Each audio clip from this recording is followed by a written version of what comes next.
Joining us now with all the highlights, ABC News senior Washington reporter Devin Dwyer, from DNC, former DNC chair and ABC News contributor Donna Brazil, also ABC News contributor and former political director for the Clinton campaign Amanda Renteria, and also ABC News contributor Kate Shaw.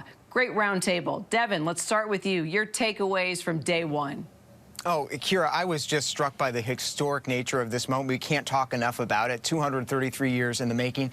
And that soundbite that you just played of Ketanji Brown Jackson, I think encapsulates her ethos, and we'll hear more about it. She is passionate about making defendants in American courts feel heard, being heard. That's something that her clerks have told me she is passionate about. She writes opinions that are very accessible. It's also a trait that Justice Stephen Breyer exhibits. So she's certainly going to lean in on that. As the committee noted at the end there, this was just the warm-up today. 19 hours of questioning ahead. So this was just a taste. But the history of this day, I think, is the biggest takeaway so far. Indeed. And Amanda, did you get a sense from Republican opening statements just how aggressively Judge Jackson will be questioned in the days ahead? I mean, Senator Blackburn, Republican from Tennessee, dove right in on her concerns. Let's listen to what she said. You once wrote that every judge has, and I quote, personal hidden agendas, end quote, then influence how they decide cases. So I can only wonder, what's your hidden agenda? Is it to let violent criminals, cop killers, and child predators back to the streets? Is it to restrict parental rights and expand government's reach into our schools and our private family decisions? Is it to support the radical left's attempt to pack the Supreme Court? Ooh, forget a soft launch of questioning there. So, Amanda, how are we seeing Republicans already address the historic nature of this nominee, and how hard do you expect that they're going to go? Well, I think we saw a picture of that today, and a couple of people who are clearly showing their skepticism and cynicism around this conversation. The juxtaposition of that kind of questioning, though, with what you saw with the authenticity and the truth that Judge Jackson brought today, there's no doubt she knows what's coming at her, but that her style and her way really will be able to manage what the next 19 hours are gonna be about. But listen, today's conversation, the realness of it, the tears around it, the women that were in the room as well supporting her, gives her a very strong foundation to work from, where she is talking about her experience. She is talking about her commitment to trying to do what's right for the Constitution. And anyone that saw today really felt that as you watched that hearing. All right, Devin and Donna, I'm going to take you to this. Another one of those Republicans who previewed tough questions. No surprise, Senator Lindsey Graham. Let's take a listen. It's about we're all racist if we ask hard questions. It's not going to fly with us. We're used to it by now, at least I am. So it's not going to matter a bit to any of us. We're going to ask you what we think you need to be asked. And Senator Hawley, you need to ask her about her record as a district court judge. You should. I hope you do. And we'll see what she says. Very fair game. All right, we'll talk about Hawley in just a second, but just, Donna, your first reaction hearing Lindsey Graham and, playing into the racist theme already. Well, first of all, Kira, I have been around this this city and this process for such a long time that I try to let things go past me that I just simply wish to ignore. But here's what I want to say about Judge Jackson. She is in the mainstream of judicial philosophy. She's a pragmatist. Anyone who has taken the time, and I'm sure many of the senators have taken the time to take a look at her record, I have read just about everything. And it's not easy for a non-lawyer to sit and read some of the legal opinions of a judge, because quite honestly, sometimes the legal opinions read like, stuff that you don't even want to pay attention to, so much twisted logic. But her writings really give you an opening into not just the case, where she lays out the facts, but then she presents the oral arguments, and then she comes down with her decision. So I suggest that the senators tonight can do a crash course in all of her many hundreds of opinions. She's qualified. She's served at every level of our federal courts. She's been confirmed 3 times, twice unanimous support, and the last time, a year ago, she had bipartisan support.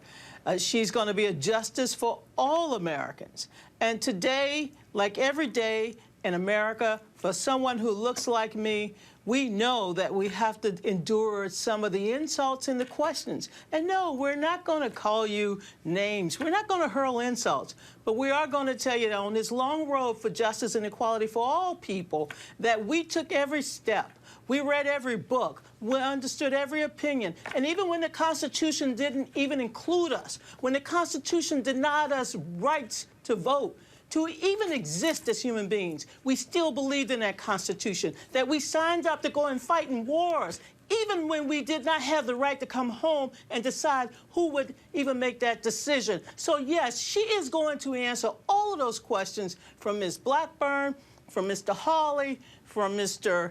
Graham, and anyone else on the Democratic side, because you know what? When you get this far in life, by faith, as she has mentioned, you can do this with grace. And I thought today she was the picture of grace.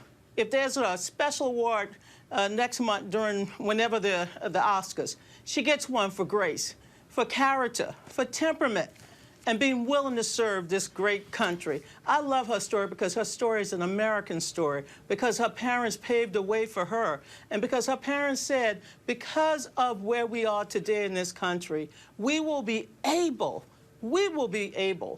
to have a clear path for you. Today, there will be a clear path for every child in this country to grow up to do what he or she desires to do. And I loved every minute of watching this proceeding today, and I'll be watching all day tomorrow. I know that, and I think of interviewing you so many times over the past, I think 24 years. This is a story that we never had a chance to talk about. How times have changed, Donna, and it's pretty awesome just to see how you just react to moments like this. Oh, there we go. All right. Kira, I got up this morning at the crack of dawn, not to go on ABC, but to go to the Supreme Court. And I took pictures with students from Southern University, from FAMU, from Howard University. These are law students. And I took pictures with them. Dick Durbin showed up and I said, there's the chair. And he took pictures with them. This is a day that every American wants to see for their child, to be able to go to law school and one day perhaps serve on the Supreme Court of the United States, where those words, equal justice under the law, those words are right there at the top of the steps. And today, I stood there with those students saying, your turn. It's your turn. Get ready. And Devin, now it's your turn. Taking it back to Senator Hawley, specifically when Lindsey Graham mentioned him, Donna just mentioned him, and it was when he talked about the record of Judge Jackson and named 7 specific cases regarding child porn and how she decided on those cases, basically saying she went soft on these criminals. Give us a little context to why you think Hawley brought that up. Yeah, I mean, Kira, this whole process had been going pretty ho-hum until late last week when Senator Hawley brought up these allegations against Judge Jackson, basically pointing out those 7 cases where she did sentence child porn offenders to below the suggested sentence of the federal guidelines. It turns out, though, that's actually a quite common practice. 60% of child porn offenses in this country are sentenced below the guideline. That's because the sentences are considered out of date. Judges of both parties for decades have sought to revise them, creating a distinction. Everyone agrees that any sort of crime related to child porn is insidious, it's horrific, it needs to be penalized, and it is penalized, but our policymakers have created a distinction there. So it was sort of interesting to see Hawley bring out these cases, especially since, as I reported last night, we discovered that Senator Hawley himself has recently voted to confirm Republican-appointed federal judges who had also sentenced child porn offenders below the guidelines. So seeming a bit of hypocrisy there, starting to create a stink about Judge Jackson while also supporting others. I do expect we'll see more of that questioning tomorrow, and maybe he'll back off now that he's been exposed. Kira. All right, and what kinds of questions, Kate, will we hear about her judicial philosophy? I mean, we heard a few times a number of senators saying that she's never even really laid out a judicial philosophy. And then, of course, we're going to hear more about her role as a public defender that plays into that.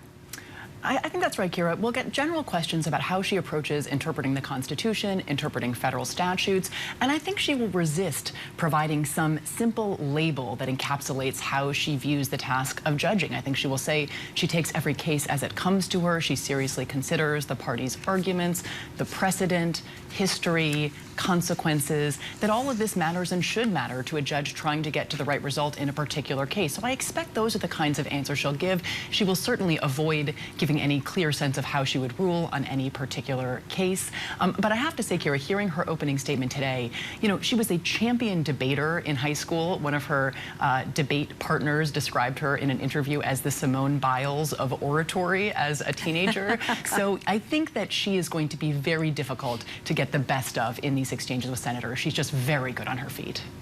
Well, I love anecdotes, and I also love the story of at 11 years old, her daughter writes a letter to Barack Obama and says, "Why don't you nominate my mom to the Supreme Court?" Well, it just, yeah, Donna's giving a thumbs up. It just took a little time. It finally happened. All right, I appreciate you all so much, Amanda, Kate, Donna, Devin. Thanks, guys.